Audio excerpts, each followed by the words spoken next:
Selamat datang di channel Budoyo Jowo, channel yang membahas tentang pewayangan di Indonesia. Sebelum lanjut klik subscribe dulu ya, agar tidak ketinggalan update video dari kami. Menurut versi Mahabharata, Gatotkaca adalah putra Bimasena dari keluarga Pandawa yang lahir dari seorang raksasa perempuan bernama Hidimbi. Hidimbi sendiri merupakan raksasi penguasa sebuah hutan bersama kakaknya yang bernama Hidimba. Dalam pewayangan Jawa, ibu Gatotkaca lebih terkenal dengan sebutan Arimbi. Menurut versi ini, Arimbi bukan sekadar penghuni hutan biasa, melainkan putri dari kerajaan Pringgadani, negeri bangsa raksasa. Dalam bahasa Sanskerta, nama Gatotkaca secara harfiah bermakna, memiliki kepala seperti kendi. Nama ini terdiri dari dua kata, yaitu ga, tet am yang berarti, buli-buli, atau kendi, dan utkaca yang berarti, kepala. Nama ini diberikan kepadanya karena sewaktu lahir kepalanya konon mirip dengan buli-buli atau kendi. Kelahiran. Kisah kelahiran Gatotka dikisahkan secara tersendiri dalam pewayangan Jawa. Namanya sewaktu masih bayi adalah Jabang Tetuka. Sampai usia 1 tahun tali pusarnya belum bisa dipotong walau menggunakan senjata apapun. Arjuna adik Bimasena pergi bertapa untuk mendapatkan petunjuk dewa demi menolong nasib keponakannya itu. Namun pada saat yang sama karena, Panglima Kerajaan Hastina juga sedang bertapa mencari senjata pusaka. Karena wajah keduanya mirip, Batara Narada selaku utusan Kahyangan memberikan senjata Kontawijaya kepada Karna, bukan kepada Arjuna. Setelah menyadari kesalahannya, Narada pun menemui Arjuna yang sebenarnya. Arjuna lalu mengejar Karna untuk merebut senjata Konta.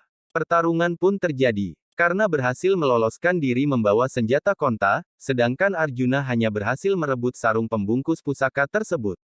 Namun sarung pusaka Konta terbuat dari kayu mastaba yang ternyata bisa digunakan untuk memotong tali pusar Tetuka. Akan tetapi keajaiban terjadi. Kayu mastaba musnah dan bersatu dalam perut Tetuka. Kresna yang ikut serta menyaksikannya berpendapat bahwa pengaruh kayu mastaba akan menambah kekuatan bayi Tetuka. Namun ia juga meramalkan bahwa kelak Tetuka akan tewas di tangan pemilik senjata Konta. Menjadi jago dewa. Versi pewayangan Jawa melanjutkan, Tetuka kemudian dipinjam Narada untuk dibawa ke Kahyangan yang saat itu sedang diserang musuh bernama Pati Sekipu dari kerajaan Trabela Suket. Ia diutus rajanya yang bernama Kalaprakona untuk melamar bidadari bernama Batari Supraba. Bayi Tetuka dihadapkan sebagai lawan Sekipu. Anehnya, semakin dihajar bukannya mati, Tetuka justru semakin kuat. Karena malu, Sekipu mengembalikan Tetuka kepada Narada untuk dibesarkan saat itu juga.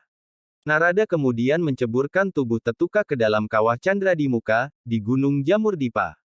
Para dewa kemudian melemparkan berbagai jenis senjata pusaka ke dalam kawah. Beberapa saat kemudian, Tetuka muncul ke permukaan sebagai seorang laki-laki dewasa. Segala jenis pusaka para dewa telah melebur dan bersatu ke dalam dirinya.